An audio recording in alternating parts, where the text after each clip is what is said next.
स्थान उत्तर भारत का एक पिछड़ा ग्रामीण इलाका। वातावरण धूल से अटे रास्ते, ईंट भट्टे की गर्मी, चिमनियों से उठता धुआं और मजदूरों की झुकी हुई निगाहों में बसी हुई चुप्पी। भोर की पहली किरण जब गांव में उतरती है तब भट्टे में कोयले की पहली गाड़ी जलती है। कविता शहर से पढ़ी लिखी, लेकिन अपने पिता की मौत के बाद काम करने भट्टे पर आई। आंखों में चिंगारी है और जुबान पर सच। विजय सिंह मैनेजर, साफ कपड़े, गंदी सोच, उसकी जुबान को कोड़ा मानो और आंखों को घमंड। डीपी सिंह भट्टे का मालिक सिर्फ मुनाफा देखता है, जमीर कब का बिक चुका है। एक आम सुबह है, मजदूरों की कतार लग चुकी है। विजय चीखते हुए, अबे ओ राजू, घड़ी देखी है? यहाँ देर से आने वालों की ईंटों से दीवार नहीं कब्र बनती है। राजू चुपचाप सिर झुका लेता है। पीछे खड़े मजदूर भी निगाहें फेर लेते हैं, जैसे डर एक परंपरा हो। लेकिन आज कतार में एक नया चेहरा है, कविता। आपकी आवाज में इतनी गंदगी है कि ईंटों से बदबू कम आती है। सन्नाटा छा जाता है।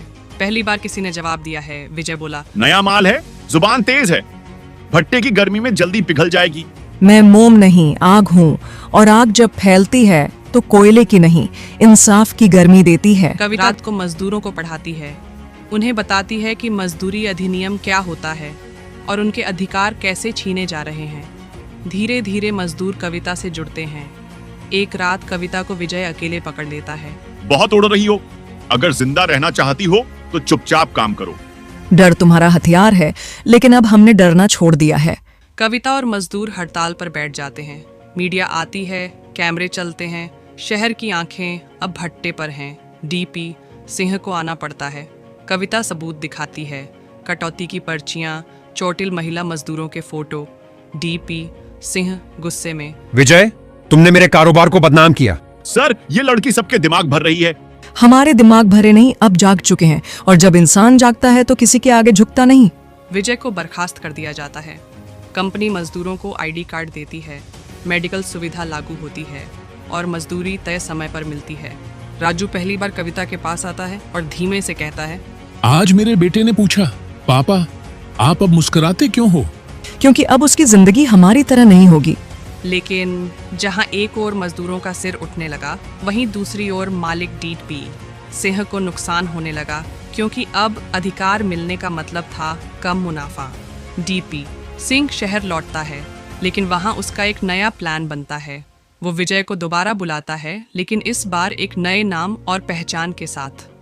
विजय अब बनकर आता है विवेक मिश्रा, एक समाज सेवी।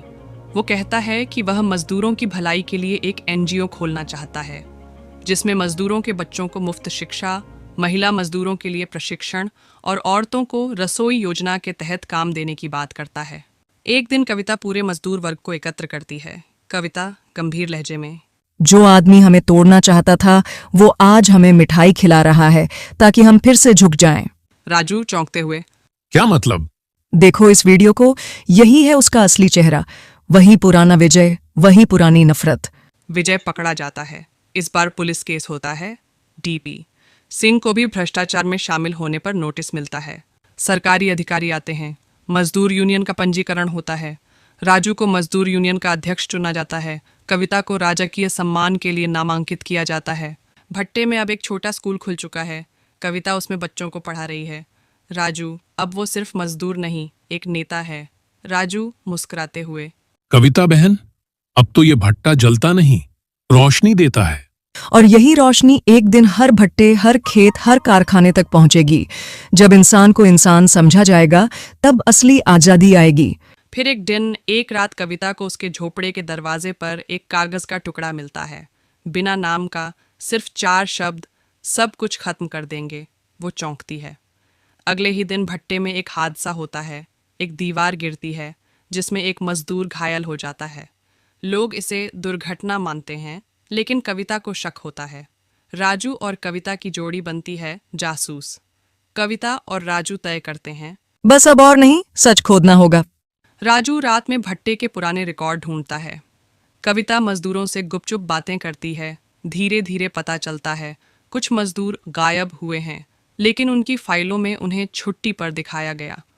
भट्टे के पीछे एक पुराना गोदाम है, जहां किसी को जाने की इजाजत नहीं। गोपनीय प्रवेश, पुराना गोदाम। एक रात राजू और कविता गोदाम में घुसते हैं। वहां वो पाते हैं पुराने कैमरे का फुटेज जिसमें विजय मजदूरों को धमका रहा है, नकली दस्तावेज मजदूरी की चोरी के, और एक फोन रिकॉर्डिंग जिसमें डीपी सिंह किसी नेता से पैसे की डील कर रहा है। एक फाइल पर लिखा है कि 22 मुख्य खतरा कविता खुला मोर्चा। कविता को मारने की साजिश। अब सब कुछ साफ है, विजय एक मोहरा था। असली खेल राजनीति और पैसा खेल रहे थे। कविता को मारने का प्लान तैयार हो चुका है, लेकिन कविता इस बार चुप नहीं। वो एक गुप्त योजना बनाती है। पत्रकारों, एक पुराने वकील मित्र और एक सरकारी अफसर को संपर्क करती है। एक दिन भट्टे में बड़ी मीटिंग होती है।